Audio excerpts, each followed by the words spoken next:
Hello, and welcome to the CMSA retreat line educational video produced for the 7v7 format and the U10 and U11 age groups for the indoor 2022/23 season. We want to first start off with why a retreat line is in place and why it's important for these young developing footballers to be using a retreat line in their games. We know that the ever-evolving world of soccer means we must prepare players for the future game. So what does the future game look like? Well, the future game looks like quicker transitional play, greater emphasis on possession of the ball, and a greater emphasis on passing quality, both short and long distances. With that in mind, modern and potentially future styles of play will revolve around maintaining possession and coordinated build-up from the goalkeeper. The goalkeeper is going to play a key position in the future game as almost a quarterback for building up the play and starting attacks. And in the future game, every player will be required to make appropriate decisions based on numerous cues from the match while having the ability to maintain possession through the thirds and under consistent pressure. We need to always tie a retreat line or any changes or modifications back to a four-corner model of player development. And while this may not look like a four-corner model, this is the model that has been adapted from Dan Abraham's psychosocial model, where the mental, social, and emotional corner or pillars are put first for the player to then fuel the technical, tactical, and physical pillars from the player. We need to first look at who the child is and who the player is to then get technical, tactical, and physical outcomes from them. And eventually lead them from participating in the game to progressing through the game to performing within the game.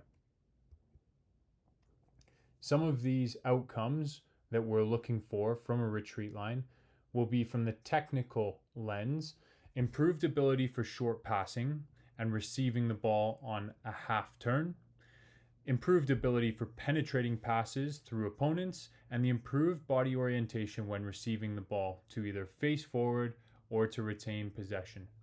The tactical outcomes would be improved body orientation when receiving the ball to manipulate opponents, to find gaps, and to play through, around, or over. The improved awareness of gaps and spaces, both within your team and within your opponent's team, and improved coordinated pressing from the defending team. The physical corner would look to be improved speeds of play so that players are prepared for a quicker game in the future with more transitional moments and more pressing, and the improved agility, balance, and coordination of young players. This will also see improved hip flexor rotation through the ability of players to open up, to play forward, and to receive on the half turn.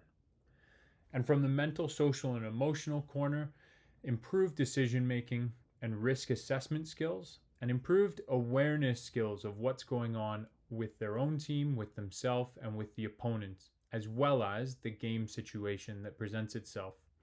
Improved self-confidence through being able to retain possession of the ball, and improved team play and cooperation, and the ability to learn different roles throughout the field, so players become more versatile and adaptable to prepare for the ever-changing game. Some research that the Scottish FA have conducted shows that when the retreat line is not used at the U9 and U11 levels in the top table on your screen, that 89 and 71% of the time, the passing sequence is less than 3 passes, resulting in numerous turnovers and numerous transitional moments. When the retreat line is used, we saw a significant decrease in the less than 3 passes category and an increase in the sequences of passes at both the U9 and U11 age groups. So where we're positioning this as CMSA with the U10s and U11s, we would expect to see very similar results to this study. And also, if the outcome of the first pass is long from the retreat line, 84% of the time it resulted in less than 3 passes, and only 16% of the time had a sequence of 3 or more passes. Conversely, if the outcome of the first pass is short from the retreat line, thus allowing teams to play out from the back and retain possession, you would see 56% of the time that those resulted in less than 3 passes. Thus, the implication is that there's greater amount of passing and coordinated possession from the use of the retreat line, according to the Scottish FA retreat line study. Further research from the New Zealand Football Association along the retreating line was around playing through the thirds of the pitch, and only 20% of all long kicks from goalkeepers were successful, resulting in a teammate in controlled possession in the middle third of the pitch. So if you play long, you have a 20% chance rather than playing short, where the odds are very, very good to retain possession through into the middle third of the pitch.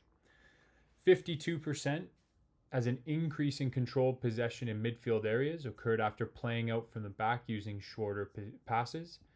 And there was an increase in playing out from the back when the retreat line was in place from 23% of the time to 76% of the time.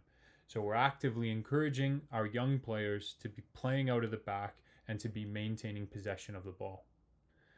In terms of the defensive side of the game, teams were more likely to regain the defensive positions with a retreat line in place 94% of the time, as opposed to without of 77% of the time.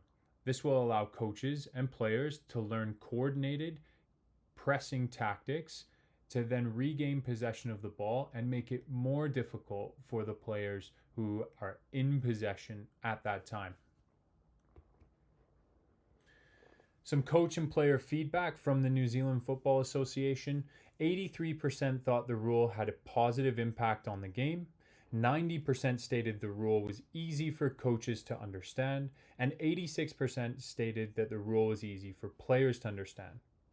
86% said that the rule had a positive impact on their team's playing style when in possession, and 76% said the rule had a positive impact on their team's playing style when out of possession. So now that we've covered the why of a retreat line, we want to talk about the scenarios that the 7v7 retreat line is in place. So scenario number 1 is off of a goal kick. You'll see here that the red team is attacking that purple goalkeeper and the blue team, and the ball is crossed the goal line outside of the goal, resulting in a goal kick. The red team would then go back behind the halfway line, which is our retreat line for the 7v7 game format, and it will see the blue team able to play out or to play long, their choice. We will get into that scenario in a moment. Now, the red team is able to come across the retreat line when the ball leaves the penalty area or when a teammate touches the ball. They're then able to go and press and look to win the ball back. Blues would continue and look to build up towards the Reds' goal, which is defended by the yellow goalkeeper on the right of your screen. The second instance would be if there was a free kick to the defending team inside their penalty area. So here there's been a foul on the red team against the blue defender. Again, it would be taken by that blue team, and the red team would be expected to drop off behind the retreat line. As the ball exits the penalty area or a blue teammate touches the ball, the Reds are then able to enter the half and to look to regain possession. As I alluded to earlier, there are other options from a goal kick. CMSA is not saying that you have to play short all the time, and what we are saying is that coaches would be expected to be training their players to look for cues presented within the game, so we develop better decision makers and an array of skills for the players that are taking either the goal kick, free kick, or playing out of the back. In this scenario, it would be on to play direct, with the blue player on the right-hand side of the screen having an opportunity to go to goal once the ball is played to them. Here, the goalkeeper could play direct, and they would look to gate entry into the opponent's half quickly. Nothing wrong with that. It is encouraged when it is on and when it's available. At the right moments to play long is a great moment. And a tip for coaches would be to communicate to your players, look far to see near. The first look could be direct, and if it's on, play. If it's not, we look to keep it and build up the game. Other options, and you'll see that the scenario has changed. That blue player on the right-hand side of the screen is now marked quite heavily by the red team. It would not be a good moment to play long, as he's essentially 1v4. Here, we'd look to play short, and the red team would look to break the retreat line as the ball leaves the penalty area or a blue teammate touches the ball. An example infraction and how a referee would be expected to deal with the retreat line, for example, would be this goal kick, where a goal kick is being set up, and you can see that the red players are not all behind the retreat line. Blue would look to play, and the referee would blow their whistle for a foul and look to back up those red players behind the retreat line and retake that play. Should you have any questions or comments about the 7v7 retreat line for the indoor 2022 and 23 season, please contact info@calgaryminersoccer.com, and CMSA will be happy to get back to you with additional rationale or conversation around the retreat line. Thank you very much, and hope you have a wonderful season.